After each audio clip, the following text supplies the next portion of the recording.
contoh implementasi TCP dan UDP pada file transfer sederhana. Pertama, implementasi TCP pada program file transfer sederhana. TCP sendiri bersifat reliable, berarti data ditransfer ke tujuannya dalam suatu urutan seperti ketika dikirim.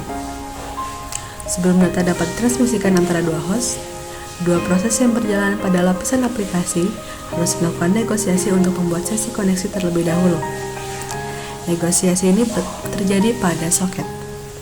Di soket, klien merequest akses terhadap server. Dan pada saat server menerima request tersebut, maka server akan membuka port untuk terjadi pertukaran data antara server dan klien.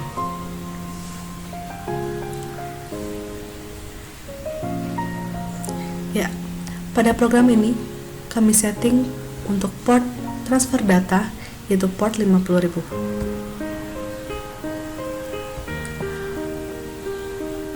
TCP melakukan segmentasi terhadap data yang datang dari lapisan aplikasi dan mengirimkan paket secara one-to-one.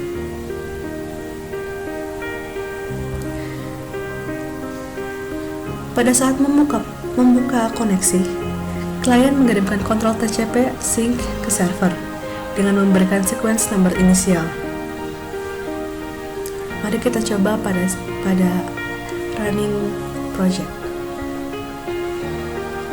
Ya, di sini server membuka port 50.000. Dan pada saat klien running,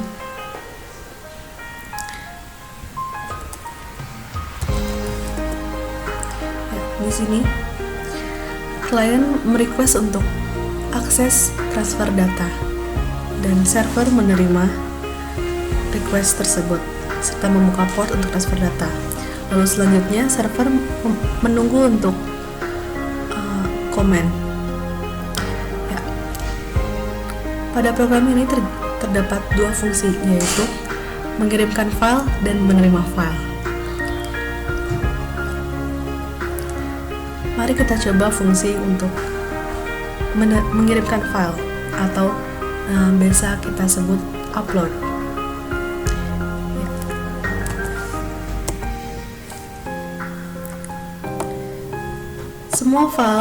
Semua list file di sini adalah list file yang ada pada directory yang diset pada program di klien.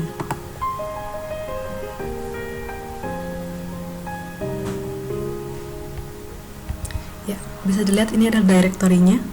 Maka semua list ini adalah file-file yang terdapat pada directory FTP klien coba.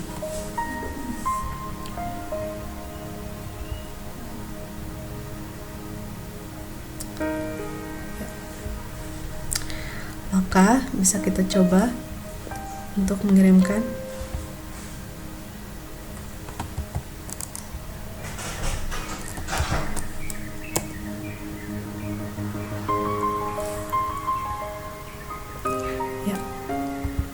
Dan selanjutnya adalah fungsi receive file.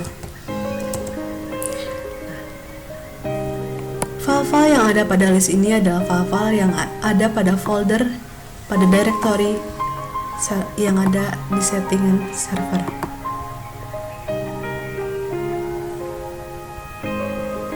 Ya, bisa dilihat.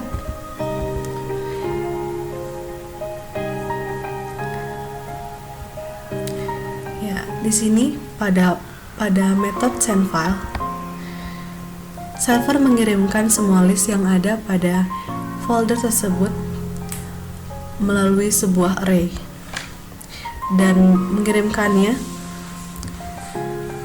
ke komen klien, dan klien akan menerimanya pada fungsi receive file.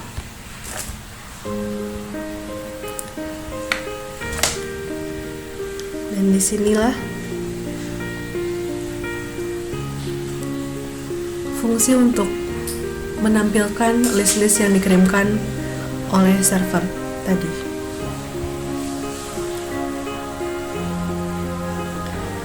Ya, di sini juga kami menggunakan input-output stream. data input stream dan data output stream. Dan sini terjadi konfirmasi komen. Pada saat klien mengirimkan send, server mengkonfirmasi dengan ada terjadinya komparasi. Apabila mendapat komen send, maka akan memanggil metode receive file, dan begitu sebaliknya dengan comment get atau permintaan untuk download file dari klien. Dan selanjutnya adalah exit. Nah, dan untuk exit ini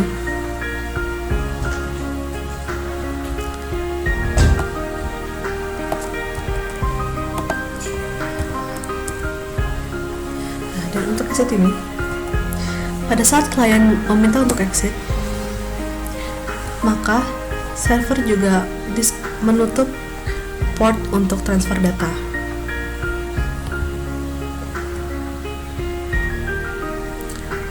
Selanjutnya adalah protokol UDP. Pesan-pesan UDP akan dikirimkan tanpa harus dilakukan proses negosiasi koneksi antara dua host yang hendak bertukar informasi.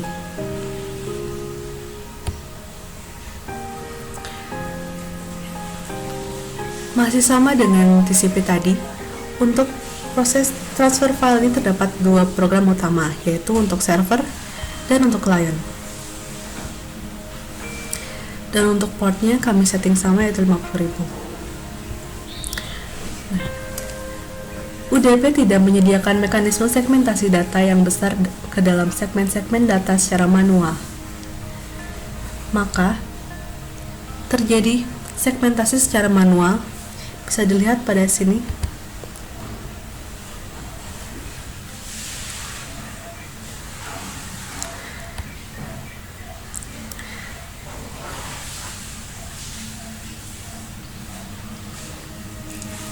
Terjadi pembatasan ukuran data.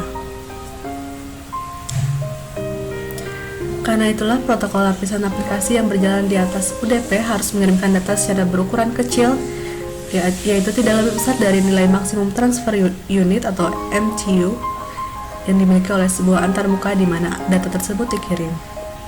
Karena jika ukuran paket data yang dikirim lebih besar dibandingkan dengan nilai MTU, paket data yang dikirimkan bisa saja terpecah menjadi beberapa fragmen yang akhirnya tidak jadi terkirim dengan benar.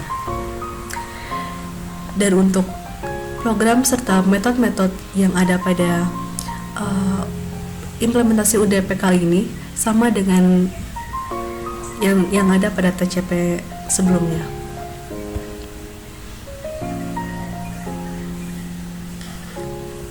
Di sini server melist semua file yang ada pada directory yang sudah disetting serta mengirimkannya ke klien. Dan di klien akan menerima serta menampilkan list file yang ada pada directory di server.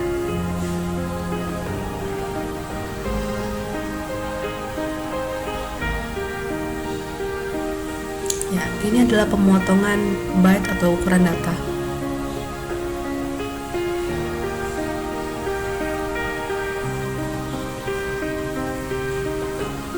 Ya, secara keseluruhan perbedaan dari TCP dan UDP adalah: pertama, TCP beroperasi berdasarkan konsep koneksi, sedangkan UDP tidak berdasarkan konsep koneksi atau connectionless. Jadi, harus membuat kode sendiri.